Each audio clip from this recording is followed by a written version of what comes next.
Okay, so how do you like my t-shirt? I like it. Do you? Yeah. It comes in Kelly green, or Irish green, excuse me. Violet. I think it's more periwinkle, but it's purple. It's a pretty color. Black and red. Yeah. Yeah. One for 4 days of the week. There you go. Yeah. Anyway, how about a Matt Dennis tune? Matt Dennis. I love Matt Dennis. Yes. He wrote wonderful, wonderful music that got played by everybody. He had 4 Freshman records. He had Jude Christie records. Just all of us love his music. And we recorded actually this song on my album with the trio. Mm-hmm. And you can get that from my website and Beegie's, by the way. Anyway, let's sing the song, shall we?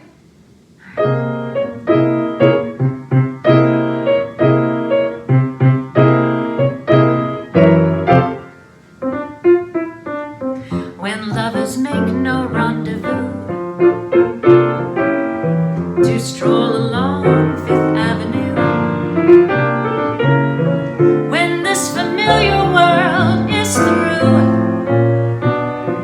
will you still be mine? When cabs won't drive around the park, no windows light the summer dark, when love has lost its secret spark, will you still be mine? When moonlight on the Hudson's not romancing, and spring no longer turns a young man's fancy, when glamour girls have lost their charm, when sirens just mean false alarm, when lovers heed no call to arms, will you still be mine?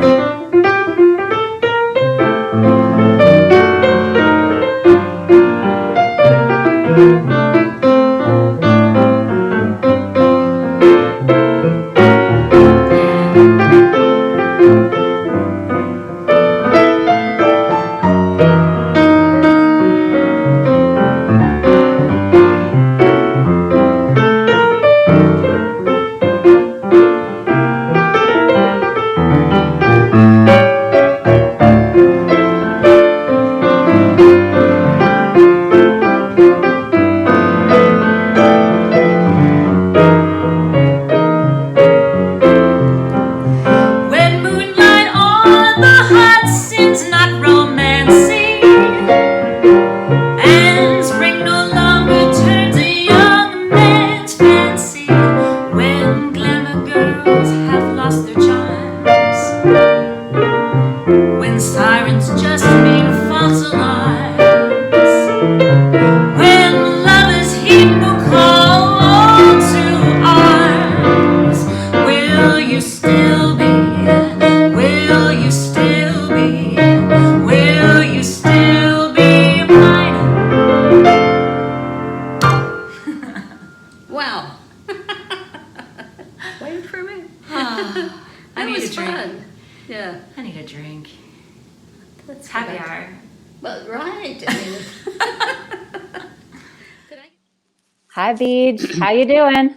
Hi, Monica. I'm doing good. How are you doing? Oh, I'm doing fine. I'm doing fine. We have such a cool show tonight. We have Billy Stritch with I us. know. So exciting. I'm thrilled. gonna Yeah. let you introduce Billy. And tell us. Let's bring him in. Let's just get this party started. Okay, well, first of all, I have to say that I had heard of Billy and his music and all the wonderful things he was doing for several years before I got to meet him. And we met him at Birdland when we were there, and he came and was in the audience and introduced himself. And we've all just loved being around each other, I think, ever since, because he's one of my favorite piano players and writers. And he's had a career that is just spectacular. Yeah. So it's going to be fun to talk to him. I remember when, Stritch. yeah, when he first came, and I'll say it to him. Here he is. Hi, Billy. Hi, ladies. How are ya? Hi. Good. Cheers. Cheers. Oh my God, I got my rosé just in honor Nice. of There you you guys. go. I have my Yes. Pinot Grigio I have Fantastic. my Chardonnay. and my little Beegie glass. I have to try to find the camera. Anyway. Right. Yeah. Mm. Cheers. Cheers. Oh. Cheers. Is it warm where you are? Oh, my yeah. gosh, it's so Oh, yeah. hot. Yeah. Yeah. It's so hot. Do you Very still have your sunny. little fan? I have my little fan here. Yeah. Yeah. It's right here. Although it's not so bad. I'm in New York City, and it's kind of got into the 80s today, but we're not quite as bad as you guys. But I have this fan. This fan is so good. It's got 6 speeds. It's good on stage. You know, it's quiet, and it's That's great. Oh yeah. I'm going to Yeah. send you the link. I'm going to get you one. Okay. Thank you. So, all right. Thank you. You're welcome. We need that. If you come down here, you travel with that I've for been sure. there. I know. I Put it in the definitely know. suitcase. Yep. So, I'm from Texas, so I know from humid and hot. Oh, yeah. oh, Yeah. Houston, Texas. So yeah, for sure. better than we in that way. That's Yep. for sure. For How long has sure. it been since you've been back to Texas? The last time I was there, I feel like was maybe it's been about a year, honestly. Oh, Yeah. it's not too bad. No, I had planned on going back this past spring, but of course, you know, life put an end to that. So, you know. Yeah. Yeah. But what the nice thing about it, honestly, I have to say, I'm more in touch with the people down there, my family, more often than I have been before, because, you know, there's more time. And I feel that way with friends too. We're just reaching out a little more often to each other. So that's been a nice part of this. When you try to find the good in all of this, it's the fact that we have this technology that I curse. Isn't that the truth? I know. But can you imagine going through this if this had been 20 years ago and we didn't have any of this? Well, we really would not have any way to get our music and our stuff out there. You know? Yeah. I was thinking about after 9/11 and just it was a different situation, obviously, but just even the ability to connect with people immediately, especially people in the city, and not having everything that we not even having half of the capacity that we have now, resources. Right. Anyway, yeah, it's true. It's absolutely true. So we're in a good time for that, for sure. Yeah, absolutely, absolutely. We are so happy that you agreed to do this with us. I've been looking forward to this for 6 weeks, however long it's been since you asked me. I really have been. Yeah. Well, this is all kind of developed on a whim. It's like we're sitting here, we're watching people. You have this wonderful show, a couple of wonderful things that you're doing online. We definitely want to talk about that. But, you know, it felt like this is something we can do, you know, not only for ourselves to keep our sanity, but there are people around the country, around the world who will enjoy this because they're in the exact same situation. They just can't leave their house yet. That's true. So, that's absolutely right. So I have found that to be true. I didn't realize that when I started doing, which we'll talk about, but starting doing these online live Let's streams. talk about it. Share it. Right all right. Okay. Well, so anyway, I made my last gig out of town was March the 11th in Palm Springs. That was the night that Trump announced the travel ban from Europe. So I was working with a guy named Max von Essen, and we looked at each other and went, well, we love him. He's fantastic. I looked at him, I said, well, I think maybe this is it. And I headed home on March 12th. So that's the last time I was anywhere. The last gig I worked was March 15th. Jim Caruso and I do Sunday nights at the Carlyle at the Bemelman's Bar. And we were starting our spring residency on March 15th. We started it and ended it on March 15th. That was the end. And then Linda Lavin, who lives 3 floors above me, and my dear friend who I've worked with for years and just one of my best friends, said to me the next day, maybe we should do something online, you know, because we had talked about that before. And we thought, oh, well, I can do a little push the button on Facebook Live. We thought we'd do it on a whim. We did it on March 18th, which was a Wednesday. So let's do a Wednesday matinee, just like the theater. Yeah. And so we thought we'd do it once or twice. And we've done 10 of them now. Oh, and about halfway through that sequence, I thought, well, I want to do one of my own. Well, come on. So I started doing Thursday nights, and I've done 5 now. Last Thursday was my 5th show. And I'm having the best time. It's called Billy's Place. It's from right here in my living room, of course. Where else? And I do about an hour, and it's a different set every night. 2 great things have come out of it for me. One, I'm working harder on shows and on content on weekly content than I ever can remember working, because normally, as you know, you do a set, you do the same set all week long, or you take it to you do the same set basically, with some variation. I'm doing a different hour every week, and with the requests and themes. And then the other thing that's coming out of it is what we touched on before.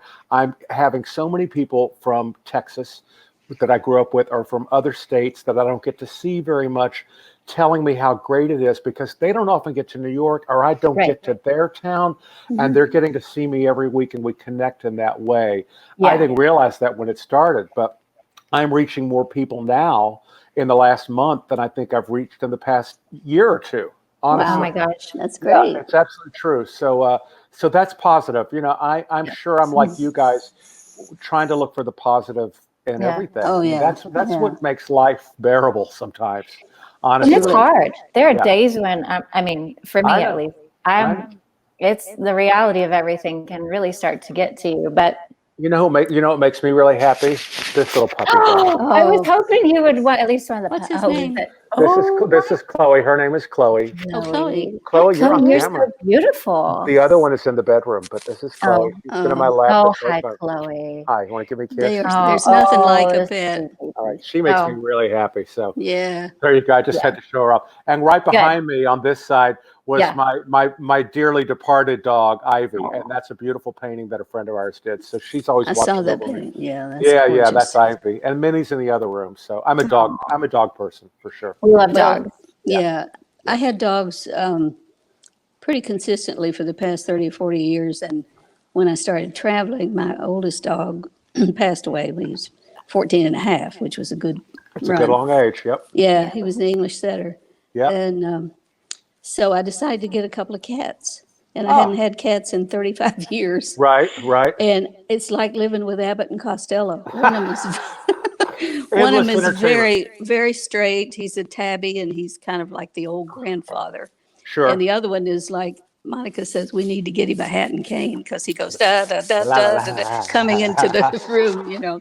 Hilarious. And I've just had so much fun with them, and they're easier to use in terms of getting out of the house. They can take care of this episode. And it's endless hours of entertainment, isn't it? Yeah. Oh yeah. Do your dogs get along? So you may see one of them crawling around here. They get along great, these dogs. That's we have Minnie first, and then Doug convinced me. Doug kept saying for like the year, he said, we should get another dog. And I was like, oh, but I travel so much, and 2 dogs. And he's like, trust me, 2 dogs is going to be great. And I didn't really see it until we got the second dog. And again, they keep each other company. So it's great. So we can leave for the whole day, and it's going to be fine. And they, within a week, they were getting along great. You know, they really were. That's so good. Yeah, that's they snuggle. They're wonderful. So. I love it. Yeah. Well, if you are okay with this, I'm going to sneak off the screen and just let you two chat for a little bit. All right. Don't go far. But I'll be right here. I'll jump back in a little bit. Soon. Okay. All right. Yes. I will. All I got to go. sweetie. I have to go refill the wine glasses. Oh, good. Okay. I'm a bartender as well. So I love it. Oh my goodness! I'll leave you a tip. Okay. Yeah. Good. But well, you know, I came from a very, very small town in Kentucky, just 90 miles from here. We had 1,400 people, and people always ask me how I got from there to here or to New York or whatever. Sure. So I'm wondering, in Texas, you sound like you started playing really, really early as a child. I did. Yeah. I did too. And so give me a little bit of, you know, sort of background, like what did you do in Texas when you were, before you came to New York, and how you got to New York? Sure. I grew up in a town called Sugar Land, which is now kind of a big city. It's 85,000 people. Oh yeah. But when I grew up there, it was 3,000. It was really small, about 25 miles from Houston. So it wasn't totally away from everything. I mean, we could always go into downtown Houston to see the shows that came on tour. So I was exposed to that. My grandmother always took me to the Alley Theater and to see whatever big touring show came to town. So I got hooked on theater at about age 8 or 9. Also, I did music in church. You know, I remember singing in the children's choir. And then when I was old enough to play for the early services, I did that. BG, like you, I had this ear for music, which I discovered when I was probably about 6 or 7 years old. Yeah. We had a piano, and I started taking lessons from the piano teacher in town, but I was very frustrating for him because my ear started to take over.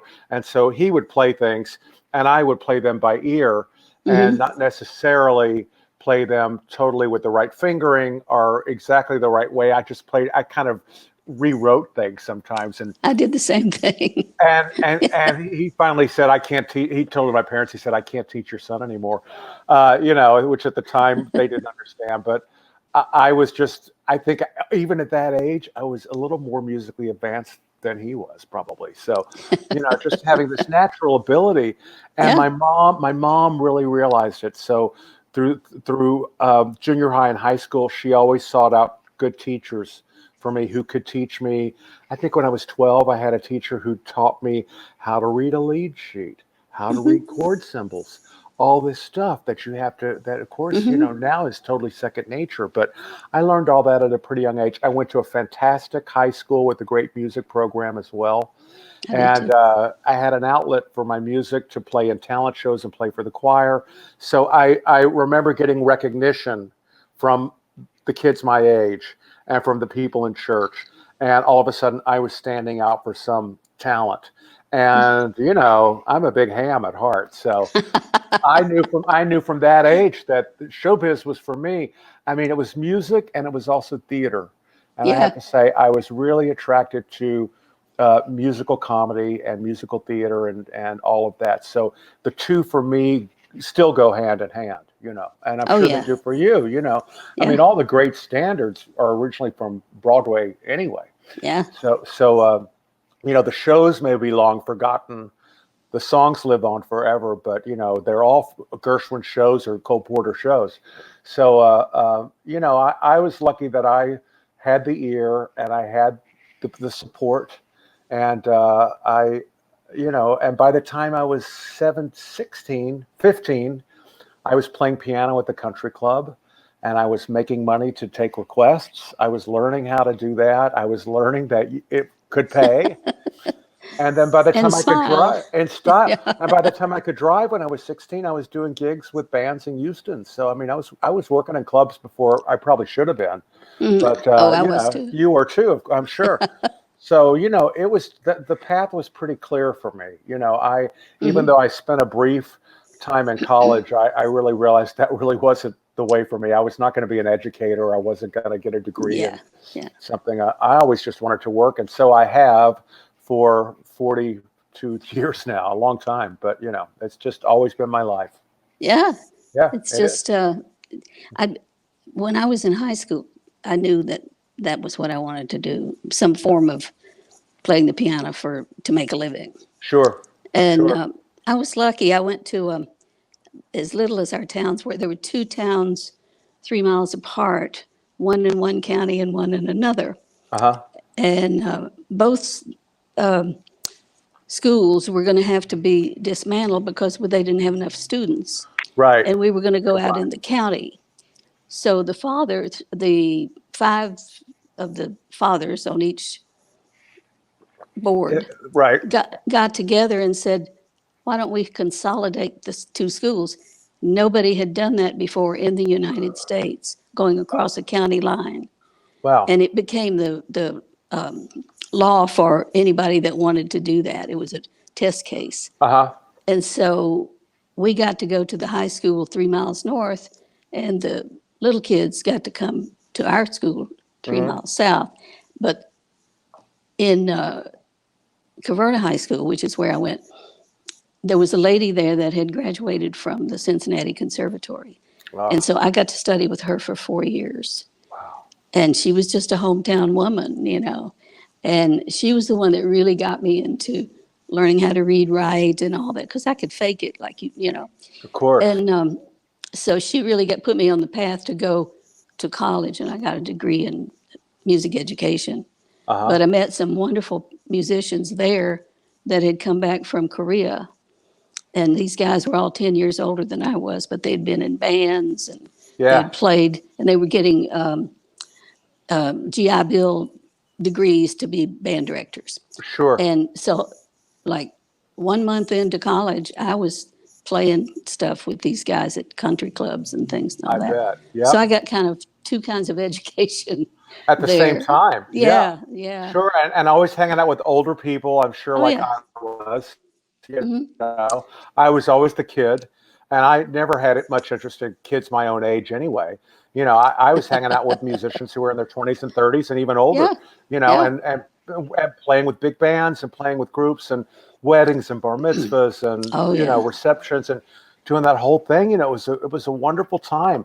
And then when I was 20, I formed a vocal group, a vocal trio in Houston, 2 girls that I worked with and that I'd gone to college with during the brief time I was in college. And we were all in theater. We were all cast in a show, and there was a cast party one night. All the kids had a party, and everybody kind of got up and sang. And people knew I could play, so I'm playing for everybody. And then Sharon and Sally get up to sing, and all of a sudden we sing Lullaby of Broadway, and we just hit the 3 parts. One, blah, blah, blah, hit it just like natural. Sing the whole thing. We all knew the words. We looked at each other at the end and went, what just happened? And then we did it with, the other one, Hold Tight, Hold Tight, Hold Tight, because I love the Andrews Sisters. I knew it. Oh, me too. So the 3 of us hit this harmony, and we said, we need to do this. 2 weeks later, we had a gig in a club. And all of a sudden, we were like the toast of Houston, working in this cabaret, that was, the 80s in Houston were big time. There were lots of places to work. And all of a sudden, that became a big deal for me. And one of the girls left the group after a year. We replaced her, and we worked all through the 80s in New York at the Algonquin Hotel. We worked, we kind of worked a lot. We traveled the country. We did jazz festivals in Europe, North Sea Festival all over Italy, and Carnegie Hall. We opened for Mel Tormé a couple of times at Carnegie Hall. That's great. So it was a group called Montgomery, Plant, and Stritch. I remember that name. Yes. Well, that was us. So that was the next step. That was the first big part of my career that got me from Houston to New York City, which had always been my dream. Ever since I was old enough to watch Fred Astaire and Ginger Rogers movies, right. I thought New York's where I've got to be. It's like, it just seems so glamorous. I got there and I realized it wasn't quite as glamorous as it looked like in those movies, but it was still pretty exciting. I mean, I'll never forget the first time I came to New York, just like I was the textbook tourist, just like, like where, but it's pretty fabulous. I had the feeling right away that New York was for me. So, and that's, God, I'm thinking back now, that's been 38 years, 38 years ago, 37 or 8, long time. Yeah. But I've never looked back. So that was the second part of your question, how I got from, Texas to New York. It was always, the dream was always New York. So I accomplished that pretty quickly. Yeah. Wow, that's amazing and wonderful. And it is. I think, are you back, Monica? I am. She popped in. There she popped in. Hi. She popped in. Hi. Yeah. Hi. Well, I'm always fascinated with the clubs in New York, and I know the scene has changed many times over.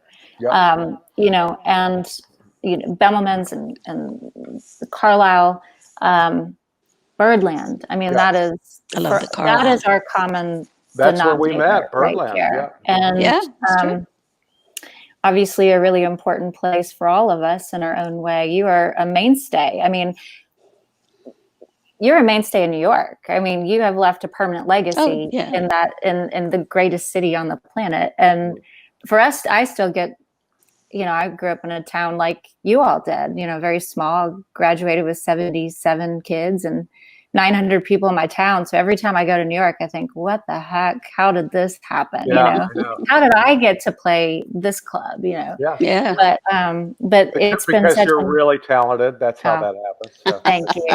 That means a lot. Thank you. It's absolutely true. The first time you came up and introduced, I think you're with Jim Caruso, and you guys came up and introduced yourselves. I'm so glad it was after the set and not before, because I was so nervous and I was starstruck just meeting you guys. I heard so much about you. And Cast Party. Tell everybody about Cast Party. I'm sure. Cast Party. Jim Caruso's been my friend for 30 years, longer. And we both moved to New York around the same time, had a lot of the similar kind of history. And then he started Cast Party, which is an open mic night. Yeah.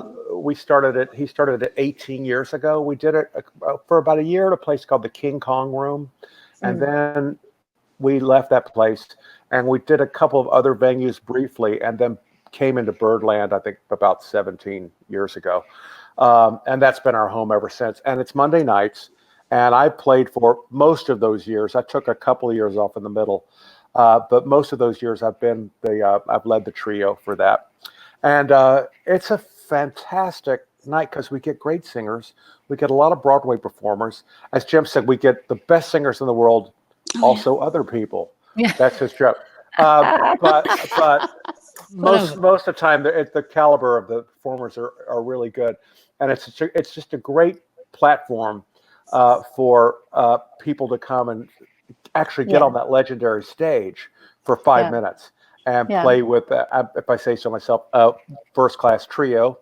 Yes. And absolutely, it's fun, and it's fun for me because I'm all of a sudden every night I'm thrown all sorts of different kind of music. I have to say, Beegie, when I started this gig, I was not a good sight reader at all, and over the years I can sight read just about anything. I've gotten pretty good at that just by practicing and by doing it every Monday.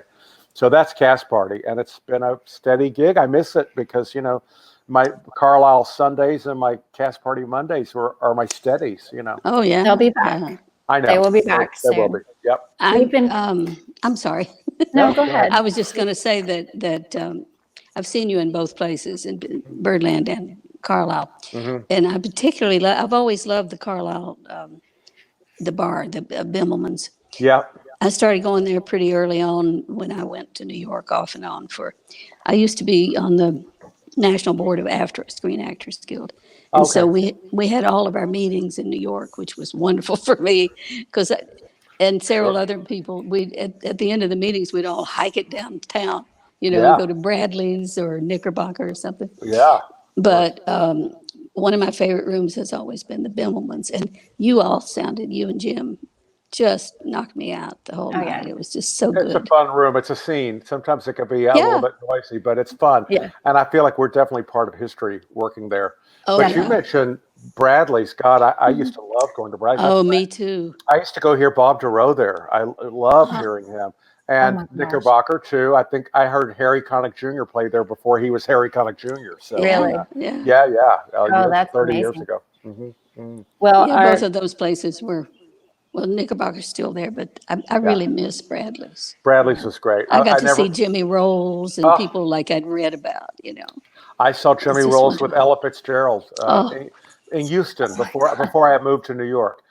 He was playing for her, and because I'd gone to see Ella, and in my party was Marilyn May, who I know you know, and they were friends, so we got to go backstage, and they knew each other, and I got to meet Ella, and I'll never forget how great that was. Yeah. It was like meeting somebody's dear sweet grandmother. She was just so adorable and sweet and not like a star at all. She was just like so accessible and great.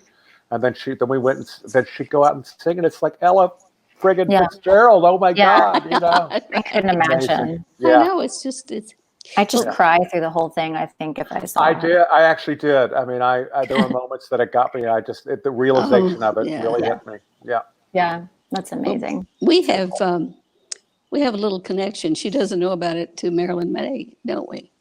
Because twice I've played at Carnegie Hall when my regular drummer from here was on the road in another tour, and Eric Halverson, who's Marion's drummer, played with us at Carnegie Hall twice. Eric plays for Gabrielle Stravelli and for he's a fantastic drummer. He is. He's great. He's wonderful to work with, and he really is. Just I love him. Great. Yep, that's great.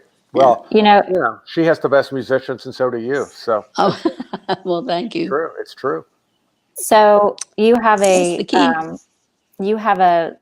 long-standing friendship and relationship with Liza. I do. Along with a lot of other people, a lot of other really iconic musicians.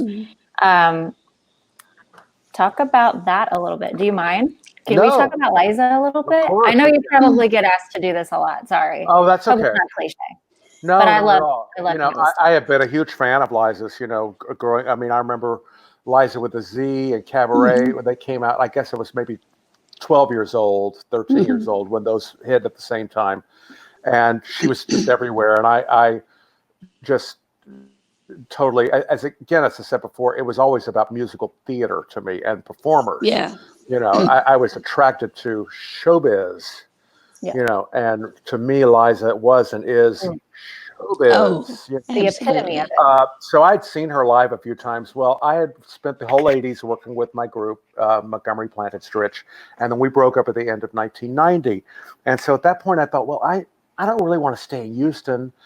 I think it's time for me to actually really make the move and be in New York full time. And I had worked in New York a lot up to that point. So it was kind of a no-brainer. I had lots of connections by that point. I had lots of friends by that point. Everybody was saying, yeah, come on in, the water's fine, So I did that. And I have a dear friend named Bob Nahas who had a restaurant and club called Bobo's. And it was up on 42nd Street on a Theater Row. And he gave me a couple of nights a week to play in the piano bar. And I knew that Cheetah Rivera was a regular, and I knew Cheetah already. I've met her. And I kept hearing rumblings that Liza Minnelli came out a lot to this place. Well, I would go in to do my Tuesday night or whatever, and Bob would say, "Oh, she was just here last night. You just missed her." And it happened so many times that I thought, one of these nights I'm going to come in and she's definitely going to be here. Well, at that point, she was just beginning rehearsals for this big show, Radio City Music Hall. It's called Stepping Out at Radio City Music Hall. And it was all over the papers and all over the press. And I walked in one night, and the place is pretty deserted. It's early. And I see 4 women in the very back of the room, all dressed in black. Okay. And can't quite see what it was. And then it kind of dawned on me. I could just kind of see from the body language. I thought, oh. And then Bob looked at me and said, that's her. Yeah. And I was like, okay, that's her. So I thought I got to play this cool. Because, there was this sense already that I not only was going to meet her, but I just knew that I was going to know her. Don't ask me why. I just kind of, it just felt like it was going to happen. So I remember consciously thinking, don't play Cabaret. Don't play New York. You don't want to be corny. You don't want to do something that she hears every night of the year whenever she goes out. So Beegie, you'll appreciate this. I played the theme from The Bad and the Beautiful. Oh, great David Raxon theme. Yep. Because it's one of my favorite movies. It's a gorgeous piece of music, and the movie was directed by Vincent Minnelli. Right. And I got about 12 bars into it, and I saw this figure get up and start walking over to me, and she walks in. I thought, here she comes, and I play, and I'm looking at her, and she's looking at me, and I swear to God, I'm not making this up. It was like we knew each other. And she kind of smiled. She came over and sat next to me. She goes, how do you know that song? I said, well, it's one of the most gorgeous movie themes. Well, my father directed that movie. And I was like, yeah. And then she said, oh, by the way, I'm Liza. I'm like, really? Okay, it was like that. And we just laughed. The humor was already there. The taste, right away we got that we liked the same kind of music. I was certainly thrilled. Yeah. I was certainly inside, but I was cool, I got to say. And we really hit it off. And as the night went on, more people came to the piano bar. Cheetah showed up. Cheetah's daughter, Lisa Minnelli, who was a friend, showed up. Everybody's and most of these people already knew me.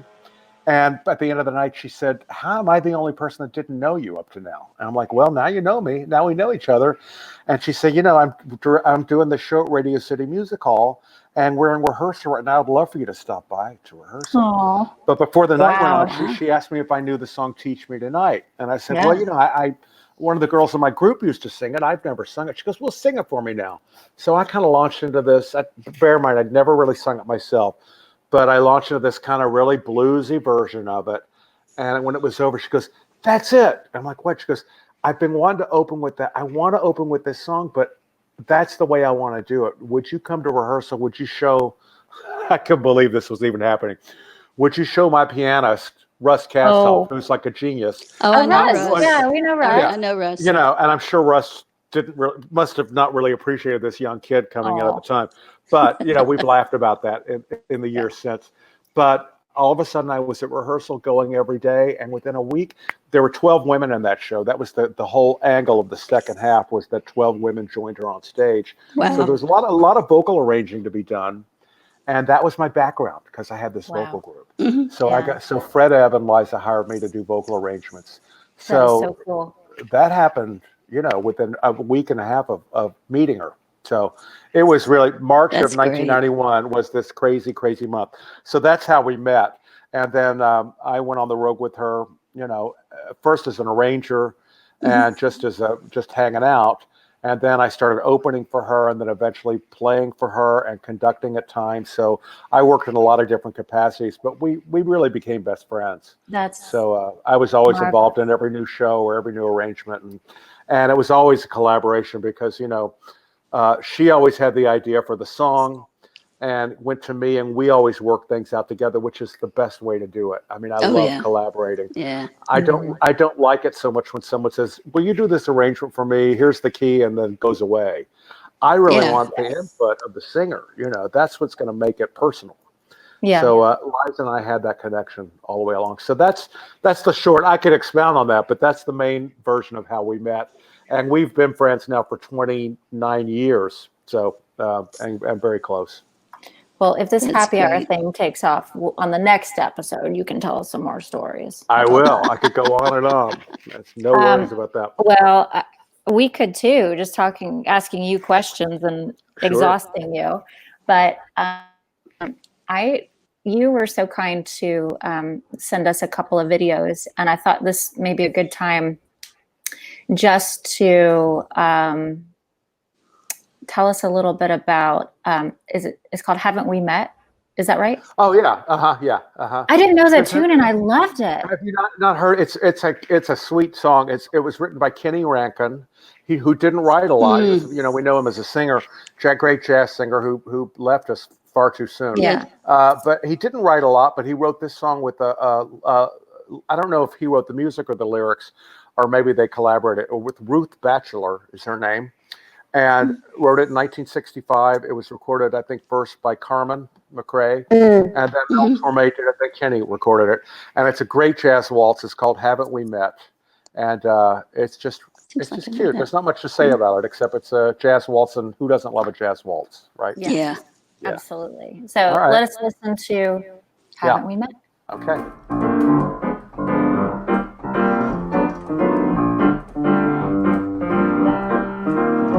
I've ordered some rain for tomorrow. The sky will be sunny but wet. Right out of nowhere, you're suddenly there. And I say, pardon me, haven't we met? I've ordered some sunshine with showers, and I've got my scenery set. Right there with the thump, our umbrellas will bump, and I'll say, pardon me, haven't we met? Accidents can happen, into one I'm gonna slide. There's a good chance in finding romance when two hearts collide.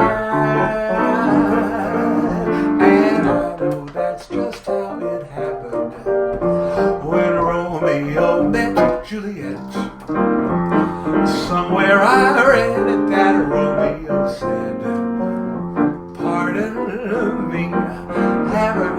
met.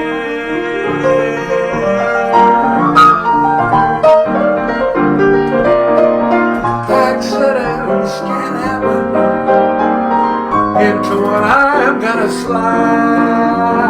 There's a good chance in finding romance when two hearts collide.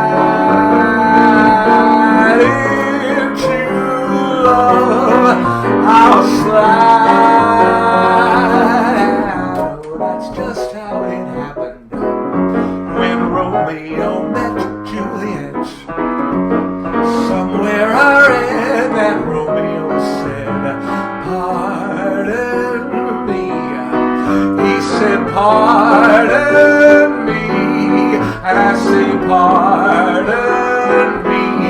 Haven't we met? Haven't we met? Haven't we met? Haven't we met? Oh, bravo. Thank I you. love that. And Thank you, you. It's fun. It's a fun song. isn't it great? And you know, that setting, because we have been following Billy's place. Oh, hi, Chloe. Chloe's back. Hi, Chloe. Hi, dear. Did you, Chloe. she wants to maybe sing So a song cute. for us or something. Yeah, she's sweet girl. Yes. Oh, she is just so precious. This picture perfect. Oh What my would we gosh. do without our pets? Wow. Oh my gosh. Yeah. You're You're a good you're girl. an entertainer just like your dad. Yeah, she is. All right, I'll put her down. Okay, that was okay. I love it. I love it. me Animals too. are always welcome onto the screen for Good. all of our guests. Yeah, I don't know where Quigley is. He's around somewhere. Quigley is in here looking for his Oh, top hat. He's so dusting off his yeah. top Sure. hat. Oh, But- but you know, before we run out, I do want to say this one thing because I don't want to forget it, and it's about Beegie. I have to say, I just want to swing it back to you, Beegie, because the first time I heard you, I feel like it was maybe 8 years ago, and Doug and I, it was Christmas time, and Doug and I were listening. We love to listen to the music choice on the cable. You know, it's like just sounds of the season is what it's called. You know, so we start that. I could listen to Christmas music all year long. Honestly, Me it's so too. good heat. I love it. Yeah. But we turned it on one night, and there was the most gorgeous version of "When You Wish Upon a Star." And That's the one. That was our first Christmas album. okay, And so I we feel like did this the Silent Night and that's When You okay, Wish Upon good. a Star. Because Yeah. I looked it up earlier, and that you also do it on the movie album. But you're right, because the one I remember was silent. It was the Christmas into that. It was the medley. And I said to Doug, I think it was a medley. He couldn't really remember. But anyway, we both listened to that, and just a hush fell across us. It was so enchanting. Now, see that who is this? Beegie Adair. I didn't know if that was a man. I didn't know if it was a woman. I didn't know who it was. And then all of a sudden, because you know how that happens when you're aware of a name, it starts popping up. And so your stuff would pop up. But the next day, Doug went out and bought this little Jiminy Cricket ornament. And that song, I have to say, that song and that memory is very, very special. And you're very, very special to us because of it. And I realized right away, I did my research and realized who you were and what you had done and the tremendous output of music and stuff you put out there. And I've been your fan ever since. I'm ashamed to know I didn't know you sooner than that, but it's been about 10 years or so. And I've certainly caught up because you're just the finest, most exquisite pianist I've ever. Well, And the taste just you don't ever play the wrong chord ever.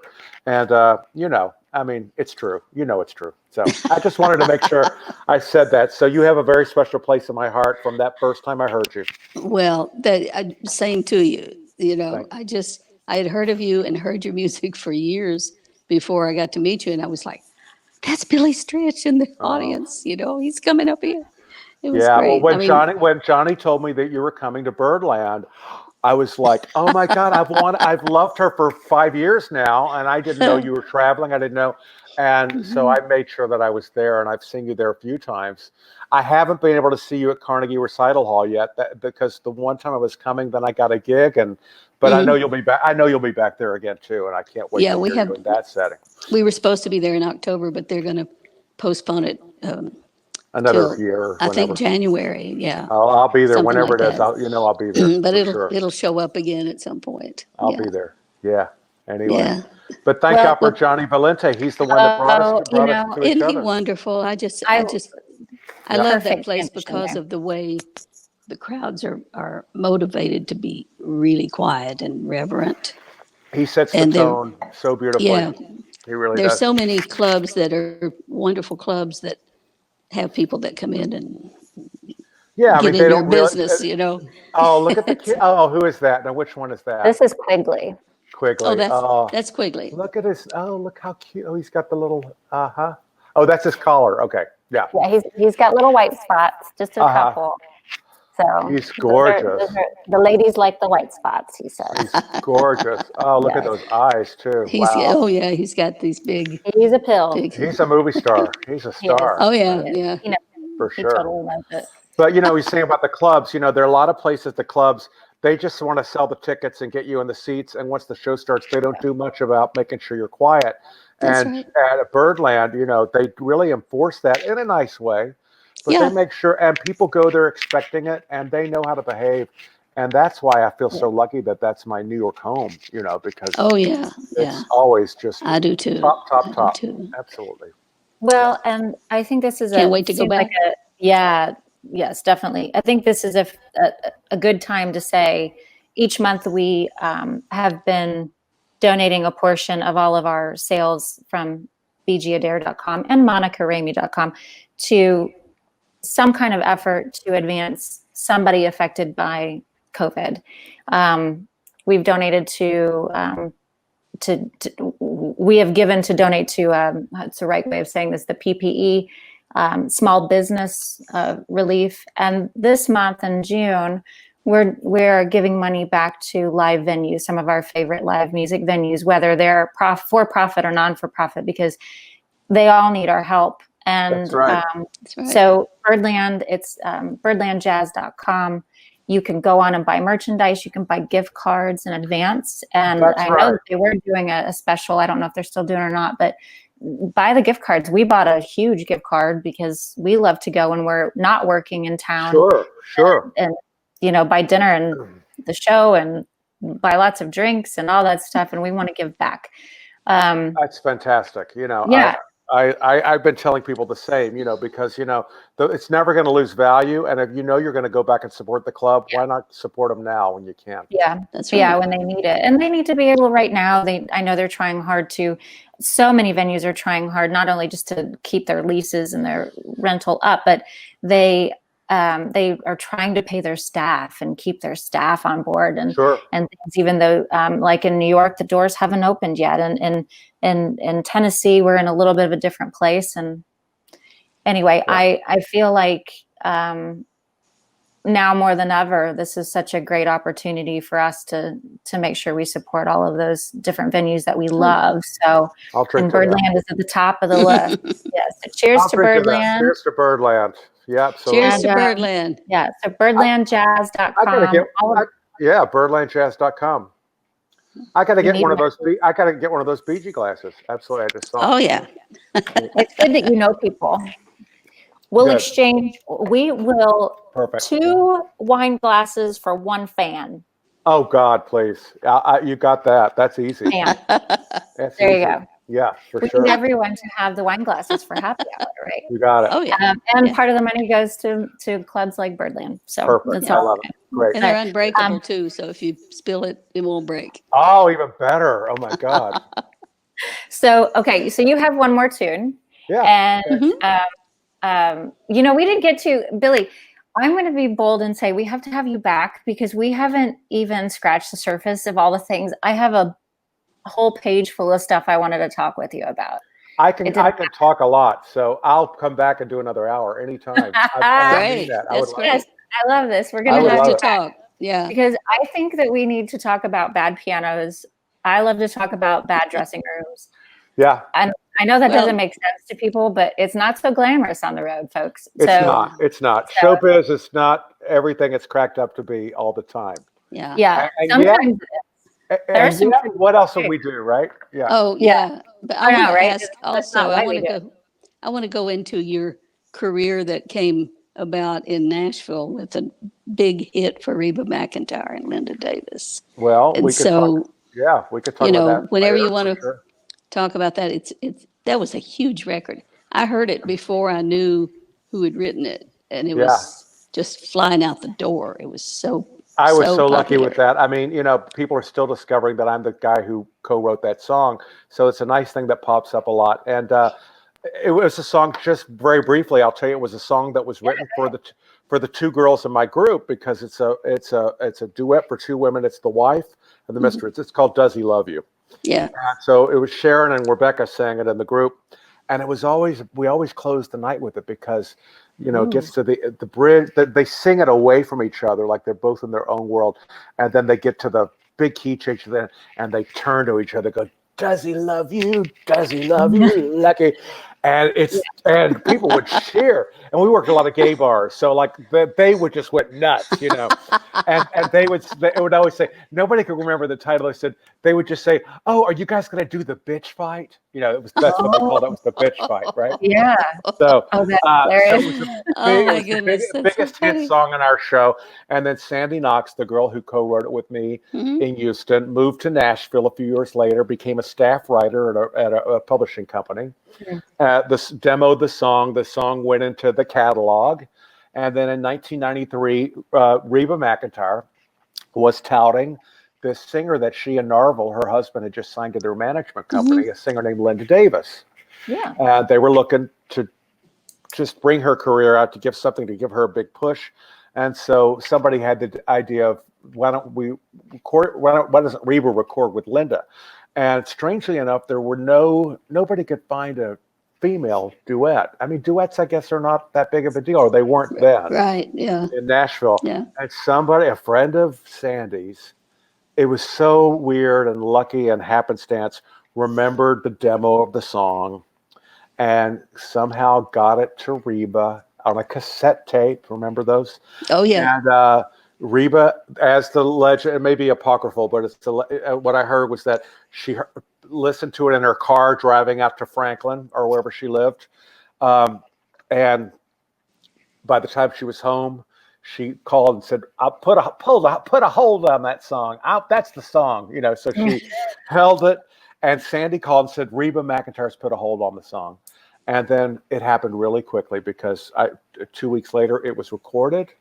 A week after that, the video was done, and a week after that, on Crick and Chase, it was released. The very first performance of it, and then a month later, it was #1 on the chart. So it was like once they got the ball rolling, it happened really quickly. That was, by the time it went to #1, it was November of '93, and it won all the awards for duets that year, certainly, and we were nominated for a lot of other things. So it was that's great. The right song and the right time and it was the right song, and it is a good song. It's a great song. And Reba's told me since, she goes, she's thanked me a lot because I think it's ended up being one of her biggest, most requested. Oh yeah. Hits. Yeah. And she's gone on to sing it with Kelly Clarkson, and Martina McBride has done it. Liza did a version of it with Donna Summer.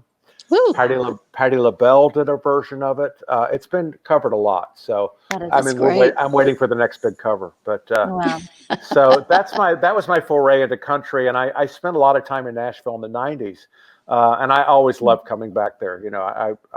If I had to leave New York, if I decided that I was ready to give this up, that would be probably where I would come. Well, you would have a welcome crew waiting for you. It's a big publishing town. It is. Big songwriter town, and so it's good. It's a good place. I mean, my dream is to find a place or to create a place down there like Bemelman's Bar, in Nashville, in downtown, in a hotel or a freestanding place where I could have a room, because I know there are people that, I mean, I also know country music, but I know there are plenty of sophisticated people down there who like the other music as well, our music. Well, so you know, that would be a place, you know, because there's a big part of me that would love to just settle down into a nice, steady gig. Not to say I would give up traveling or touring, but you know, just to have a really place that was my room to go and work and you know, I like Bobby Short. I mean, that was always something I aspired to. Yeah, absolutely. So, you know, who knows? It could happen. Sure. Keep brainstorming with us. Yeah, that's it. Beegie has a very important history in clubs here in town, and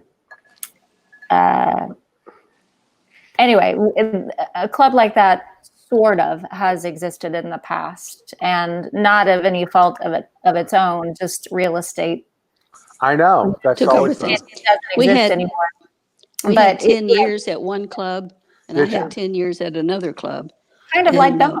And then they just kind of the first building, the F. Scott's room. I've been there. I was there years ago. Yeah, we were there from. Let's see, we left in May 2013, so we were there from 2004 to 2013. Wow. My trio on Thursday nights, we called it our rehearsal band because we did, because we've been together for 25 years, we would go in and I would say, what do you want to play? And we didn't make a set list or anything, just boom. Call tunes, And people came from all over to hear us just that one night. Sure. And that was really, it was like rehearsal, because we didn't think about it before we did it. And then when we went on stage at a bigger club or something, we had a whole batch of stuff that we'd played in the club. That's right. So you already were halfay there. Yeah. And so it really helped us all. And then we had another one like that in a hotel before that. Did you ever have singers come in and sit in with you too as well? Yeah, which is great. Monica and a lot of people. And a lot of horn players would come in and sit in with us sometimes too. I remember a place back in the early 90s when I was riding the wave of Does He Love You? That went down a lot. And there was a place called the Wild Boar. Do you remember the Wild Boar? Yeah. And they had a piano room up front. I do remember I played that piano. I mean, I would always sit in. And I remember one night I was there with Reba and Liza, and Lynn Anderson came in. And she was there, and I played for her. And you know, I forget what she sang. It wasn't Rose Garden. It was something. It was like "Teach Me Tonight" or some blues song. But it was like, holy crap, it's Lynn Anderson, and she was good. I have to say. So my husband used to play with her. Oh God, she was good. I mean, you know, I grew up listening to this stuff. I'm not all New Yorky, you know. I mean, growing up in Texas, I'm very aware of all especially the 70s and 80s, you know, country people for sure. For sure, you know. I think I could make an entire album of 70s and 80s ballads and be the happiest person on the planet. Oh, like Ray Price, and I mean, like, all those great. I mean, there were some great songs back then. Yeah, I did an album. I'm sorry, go ahead. No, I want to hear about your album. You did an album with that I did an album with a singer named Lori Morgan. I love her. Oh, she's great. She's one of the best singers I've ever worked with. For something in red. I love that song. Yeah. So we did. There were, let's see, bass player, drummer, me, conductor, and guitar player. Yeah. And we did a 10 city tour with her.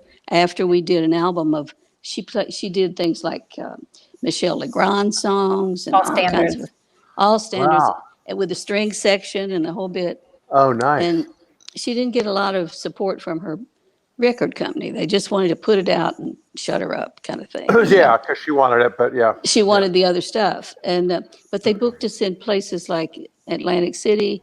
We got to do like the Today Show, The View.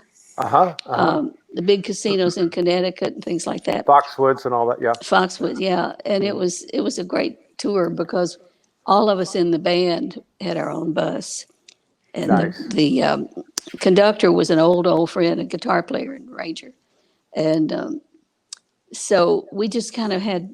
It was like luxury, you know. Yeah, and she had traveling a great like that. Traveling that way is great, you know. Just bonding with people you like, and and she had a really good road manager, and we'd stay all night or stay all day in a hotel. Everybody got a hotel during the day, and then we traveled at night.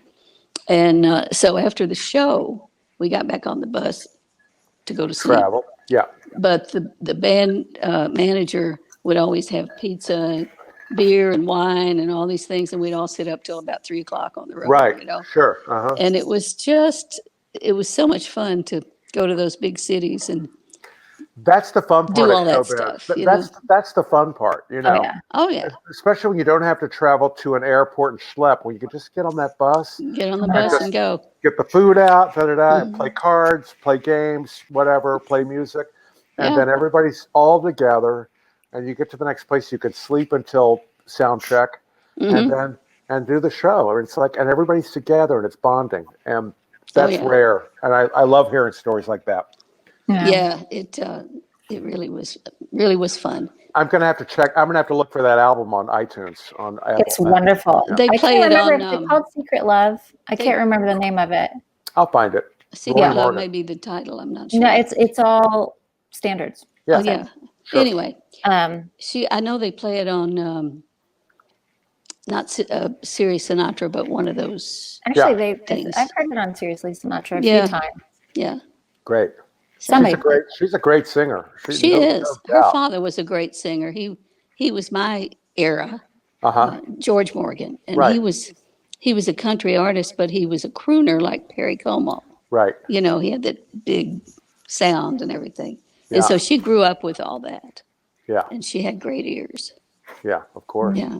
Of course.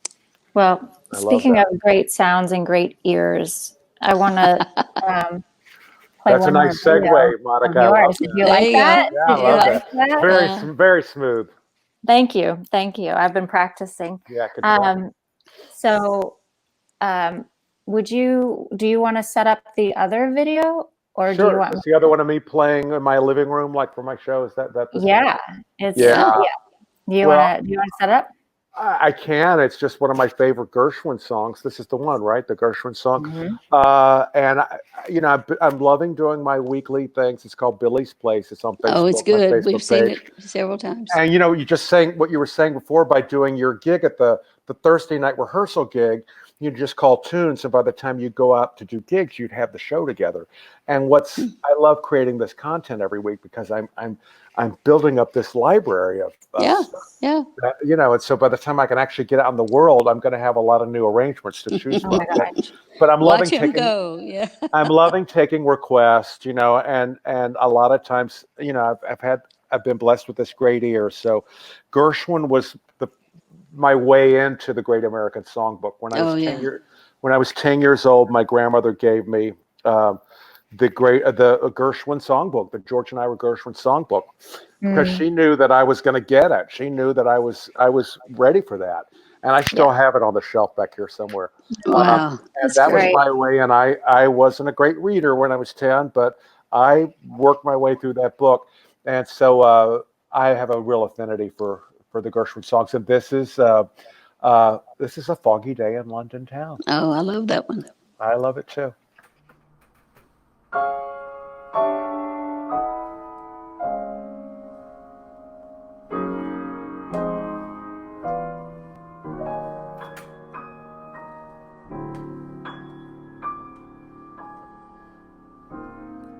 I was a stranger in the city, out of touch with the people I knew. I had that feeling of self-pity. What to do, what to do, what to do. The outlook was decidedly blue. But as I walked through the foggy streets alone, it turned out to be the loveliest day I've known.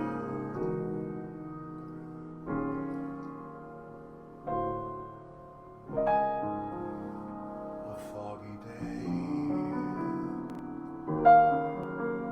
in London town had me low, had me down. I view the morning with alarm. The British Museum had lost its charm. How long, I wondered, could this thing last? But the age of miracles hadn't passed. For suddenly I saw you there, and in foggy London town the sun was shining everywhere.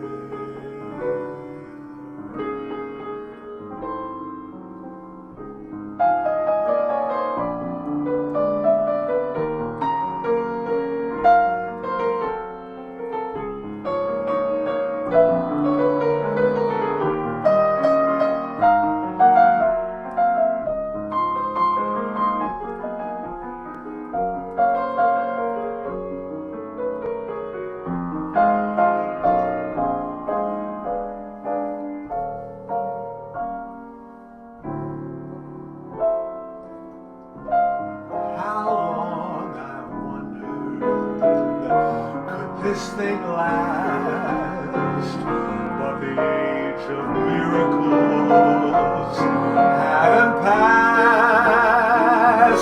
For suddenly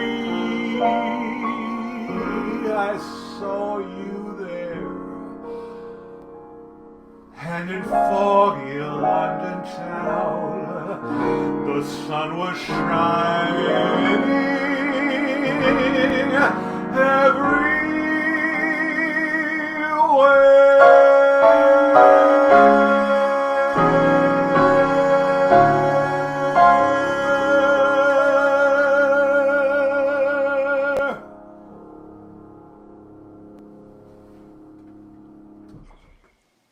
Well, I need to go and dry my eyes now because that was stunning. I love that verse. Oh, it's a good setup, isn't it? The verses. Yes. I mean, verses, that's a lost art, the verse, you know. It is. you're right. But You're right. there's nothing more satisfying than doing a verse of a song and then hitting the refrain and having the audience go, oh, that's what it is. You know, Yeah. I always the love that. surprise, the surprise, the reveal. you Yeah. know? I mean, those guys knew what they were doing, didn't they? Boy, did Yeah. they ever. Yeah. Did they ever. You know, you mentioned Max von Essen Yeah. earlier. Who also loves Gershwin like I do. Well, we attended, it was a whirlwind. I don't remember what happened, but we literally dropped our bags and got to Birdland on just one of our fun trips. We weren't playing anywhere. We were just going to shop or whatever. And we always try to go to Birdland to hear something, Sure. you know. And Johnny said, it was a Monday night, and he said, you need to come to the cabaret series. This man, Yeah, right. amazing. And Broadway series, I'm sorry. And so we had great seats because Johnny's very nice to us. And we sat there, and I was moved to tears so many times. Yeah. Do you remember that, Beegie? I do. The hairs on the back of my neck were going up when he hit that really high note of that one song. Yeah. You know, it's like, I'm mad it's about wonderful. Max von When Essen. he sings, Empty Chairs and Empty Tables from Les Mis.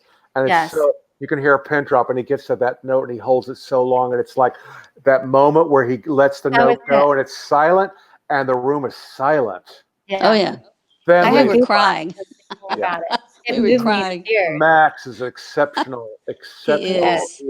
He is a rising star on Broadway. He's been at it a long time, but he's going to just go up and up and up, I feel like. I hope, because he deserves it. And you were the musical director for that performance. You did just a superb job, of course. And the rhythm section, everyone was just wonderful. And you know, I'm always amazed because as a singer, I love to sing, but I don't like to talk in front of people. I get really shy when I have to patter. I get that. Yeah. And I don't have that problem, but yeah. You think? But I understand. You're great. Yeah. And so when I hear these full performances from the minute they walk on the stage to the minute they leave, and I know he works very hard on everything. It's natural, but it's also choreographed. It's very thoughtful and trained and planned. Sure. And every time I think about doing a show, I think about that performance, and I think, what would he do right now? Because I know I'm not going to be as eloquent, but let's plan a little bit. Let's get in that zone, because he's an inspiration. I'm blown away. I agree. He's very, very thoughtful, and he's very smart, and he's very articulate, and he put a lot of thought into that patter. He came to me, interesting, because I've known Max for a long time, 20 years probably. And he's pursued this Broadway career all along. But about 3 years ago, he decided he'd just done American in Paris on Broadway, and he got a Tony nomination for it, speaking of Gershwin. So he'd done that. And I think maybe he had done Anastasia. I don't know. He was on another show, but he wanted to do an act. He wanted to do an album, but he wanted to start with the act. And he went to Jim Caruso, who's our mutual friend. Yeah. Because Jim produces that series of Birdland, and Jim said, anytime, I'll give you the night. You've got to do an act. It's a no-brainer. And he knew what he wanted to do. And one of the things he said to Jim, he said, I don't know who I want. And Jim's like, who do you want to play for you? And he goes, well, what I really want is, Billy Stritch. But, there's no way he'd be, he's busy with Tony Bennett, whatever, so whatever I was doing at the time. There's no way. And he said that, Jim says he said that to him like on 3 different conversations. Jim finally said, Max, will you just call Billy? Yeah. Max sent me an email, and it was so thoughtful. It was like 5 paragraphs, exactly spelled out exactly what he wanted to do. And I was so in from that minute. And he says within 5 minutes, and it's true, I wrote him back. I said, I'm there for you. This is this is certainly my kind of act. Yeah. You've basically done all the work. The song. He came to me with 80% of the songs already, so we didn't have to go dig for material, and then just working with him and collaborating on it was just total joy. And we recorded an album, and we were supposed to actually be at Birdland last Monday, and we'll be there again, But you will definitely be. He's my dear friend. He's going to be thrilled. I'm going to tell him to watch this. He's my musical crush. So right. I need to study with him. Actually, I think it would be wonderful to study at some point when we can get back together. I'll hook you guys up. Oh, you're sweet. Thank you. Thank you. Yeah. Oh my gosh, I would be so nervous, but I would love it. I would just think it's the coolest thing. He's the sweetest guy, and you're pretty sweet, so you guys, you get along great. That's nice. Thank you. Well, that's true. Billy, BG, you two are. I was in this a little more than I wanted to be, in part because I just couldn't let go. I love being a part of all this. But thank you for doing this. Thank you. Yes, thank you very much. When are we going to do it again? Let's do it again. We are going to do it again. We may do it again. Yeah. I'm out of wine, so it's time for me to, There you go. Time to go. But we will include links for everything to connect to Billy's various social media, the shows that he's doing on Wednesdays, on Thursdays, his website, his social media. We will ensure that you all know. We're going to be actually live chatting with you through this whole thing. So hopefully, if you're free, Billy, I hope you can chat with us too. I will be. I definitely will be. Good. And please visit www.billystritch.com. Oh, and there's Chloe wants to say a squirmy goodnight. Hey. Chloe, you're so pretty. You're just so pretty.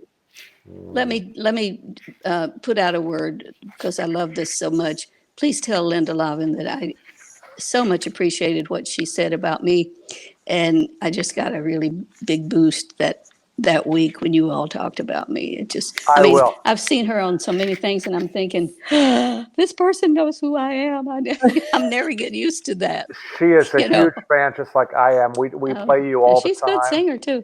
she's a good singer. She's a really good performer. She's a great. Oh yeah, I've seen her in so many. You got to catch things. the whole act, though. I mean, the act. It's the best of her acting with this great music. So anyway, great. Yeah, we're good buddies, and she'll be thrilled. She adores you. So it was all I adore her too.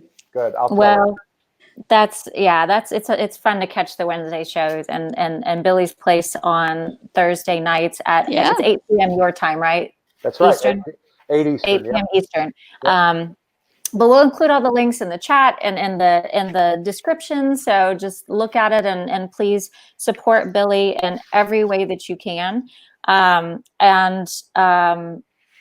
If you would like to support live venues with us, do so directly. We'll include some links for some of our favorite venues, but you can also support by buying merchandise like this.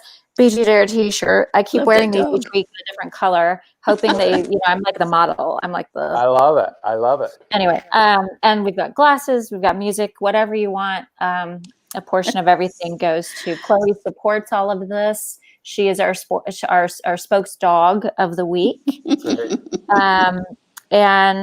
We just want everyone to be safe. And please, if you're going to go out, wear a mask. Otherwise, just please stay home. Wear a mask. We're entering phase 1 in New York this week. Please wear a mask, people. This is it. Yeah. What's the first thing you want to do when you go out? Like when things are actually opening, what do you look forward to doing? I want to go to a restaurant. That's the first thing I want to do. I want to go sit in a restaurant. I don't have to sit close to people. I don't mind if they do my body scan or something before I go there. It'll be fine. You're going to bring me. Doug's going to bring me the other dog real quick. Hold on just a second. Oh, okay, good. We're gonna get a look at Minnie. Oh, here's Minnie. Oh, look at you. Look at you. Aren't they cute? They love it so much. Yes. Okay. They're just so happy. Look, they're just happy. Hi, Minnie. Hi, Minnie. She can't hear you because I'm wearing headsets, but that's okay. Well, that's okay. That's right. That's okay. She's feeling your love. That's all that matters. She's feeling the love. Oh, she's cute. Cute. All right. So now you've seen them all. Yes. Well, but yes, I want to go to a restaurant. I take my temperature. I don't care. I just want to be able to sit and have someone bring me some food. And I just miss, it's just being with people. I want to hug some people. I don't want to hug everybody, but I want to hug some people. So you know what I mean? Yeah. I want to hug the two of you for sure. Well, listen, we may not be the first people in the doors of the venues there, but we're going to be back. And when we are, we're going to see you and love on you and hopefully make some music, if not just support great music. So great. We're looking forward to it. Yeah. And we thank you so much for doing this. And this was great. Yeah, it's such a pleasure. We're going to have to have you back. We could talk all night. I know. This could go on forever. We'll do it again. Absolutely. Okay. Not a problem. We'll get you maybe before you're back out on the road full time, because all of these shows that you're doing, your calendar is going to be booked very soon. I'm not going anywhere for the next few months anyway. That's for sure. Okay. So, all right. Well, we appreciate you so much. Take care. I love you guys. Okay. Love you too. Bye. Bye. Love you. Bye. Bye, Minnie.